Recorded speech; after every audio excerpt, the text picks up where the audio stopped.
sharing your insight as a research director at United Against Nuclear Iran. Now we move on to our next news. Taiwan's President Ching-te oversaw live-fire military drills today featuring U.S.-made Abrams M1A2T tanks, part of a massive 10-day exercise aimed at strengthening defenses against China.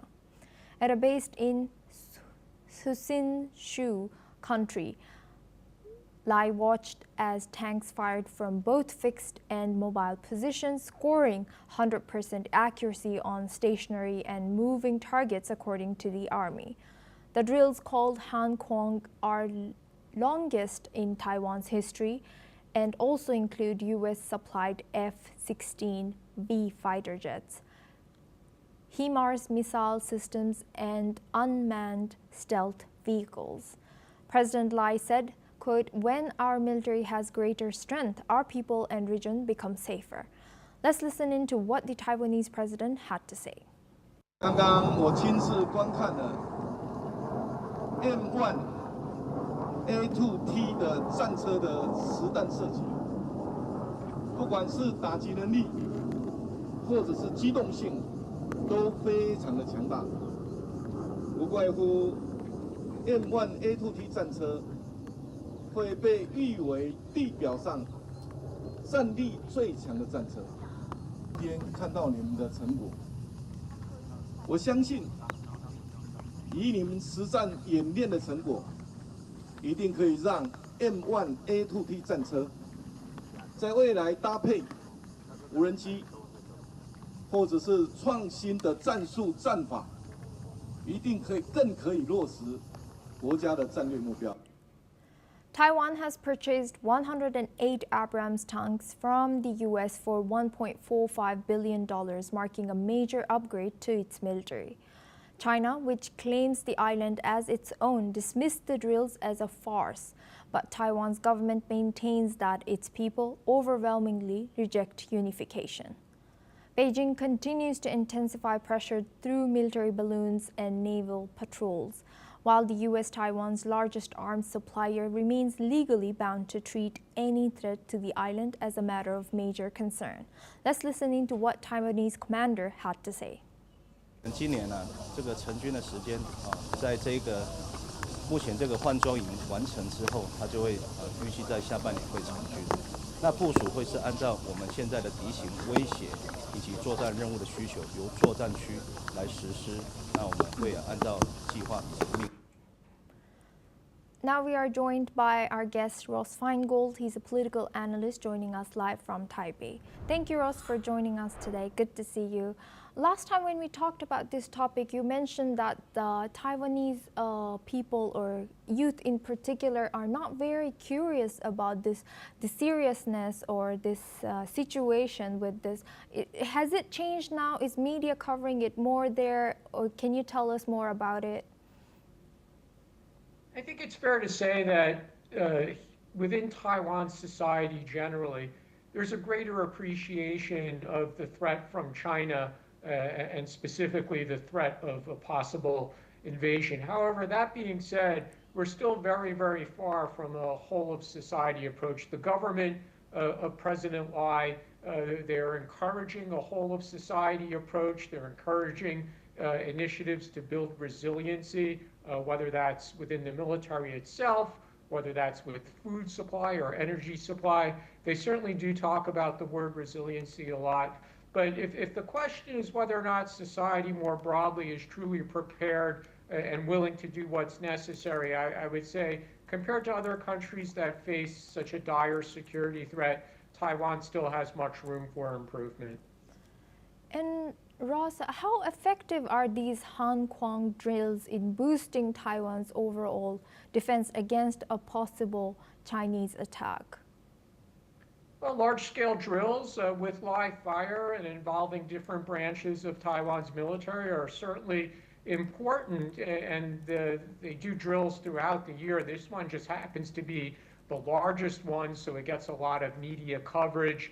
There's also air raid drills that occur throughout Taiwan, which will require people to be off of the streets. You have to go inside, cars and buses, for example, won't be allowed to proceed on the street. They'll have to pull to the side of the road. So it does get the public, the broader public involved as well, which makes the Hongguang exercise unique compared to other military exercises that occur here. But ultimately, it's up to the political leadership, the military, as well as civilians and the corporate world here to do what's necessary to have a significant defense so that China would think twice about invading. And again, Taiwan still has far to go to reach that level. And building on that, how do these large-scale military drills shape Taiwan's political message directly towards China and maybe to the wider region? Yeah, that's a really good question. And to be fair to the political leadership here in Taiwan, they want to demonstrate to its closest partners, the United States and other countries such as Japan and Australia, that Taiwan is serious about its defense. So there's a lot of media coverage. They do their best to ensure, the government here does its best to ensure that there's international media coverage, and we're talking about it on foreign programs at the moment. So that goal of the government seems to be achieved. When it comes to China, I mean, China carries out so many more military exercises close to Taiwan. They're getting more frequent, they're getting larger. And of course, China invests every year ever larger amounts of money in its military. So I don't think China is scared by Taiwan's large-scale military exercises. But for China, it's a learning opportunity. They observe the capabilities of the Taiwan side. And do you think that President Lai's direct involvement boosts any public confidence in his leadership or risks more provoking Beijing further? I don't think the public is really judging President Lai's job performance on these military exercises. Like in most democracies, the public is most concerned with economic issues and personal economic circumstances. They're concerned about the government's ability to work with the opposition-controlled legislature. I don't think that President Lai showing up and making some comments and encouraging the troops really has any effect on public attitudes towards President Lai.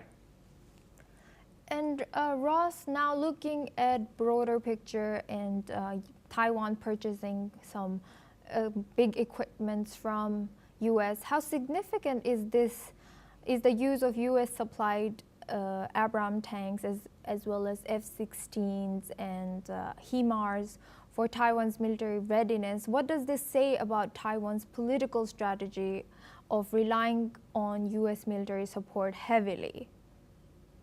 The reality is the United States is the only country that's willing to sell this type of military equipment to Taiwan. No other country is willing to sell tanks or fighter aircraft to Taiwan. There is some military cooperation with other countries. Some other countries might provide technology to Taiwan. Taiwan is building its own submarines, and there's been some international involvement in that. But when it comes to large weapon systems or platforms like tanks or fighter aircraft, it's only the United States that supplies that to Taiwan. So Taiwan has no choice. They have to buy it from the United States.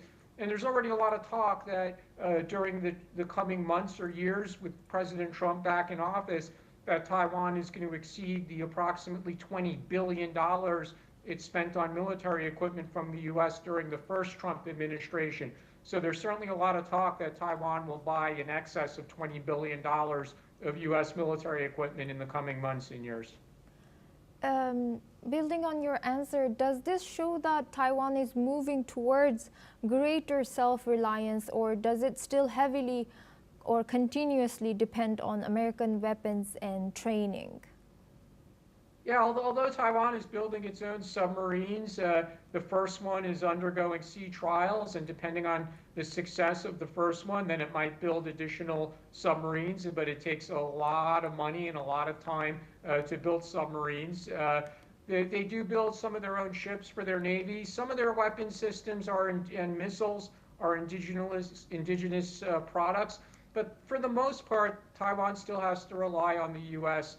to supply weapons. The good thing for Taiwan, though, is that there's bipartisan support in Congress. Both Republicans and Democrats generally support weapons sales. And as I mentioned, the Trump administration will be very happy. And in fact, they're probably going to put pressure on Taiwan to buy tens of billions of dollars of U.S. military equipment in the near future. Do you think, if any, could these drills influence its relationship with Taiwan's neighbors, like maybe you mentioned Japan earlier, or any other countries in the region? Yeah, the challenge there for Taiwan is we simply don't know whether or not any other countries will come to Taiwan's assistance in the event of a war with China. So Taiwan could demonstrate to its neighbors or other countries in East Asia like Japan or South Korea, the Philippines, Australia, that Taiwan is ready to put up a good fight.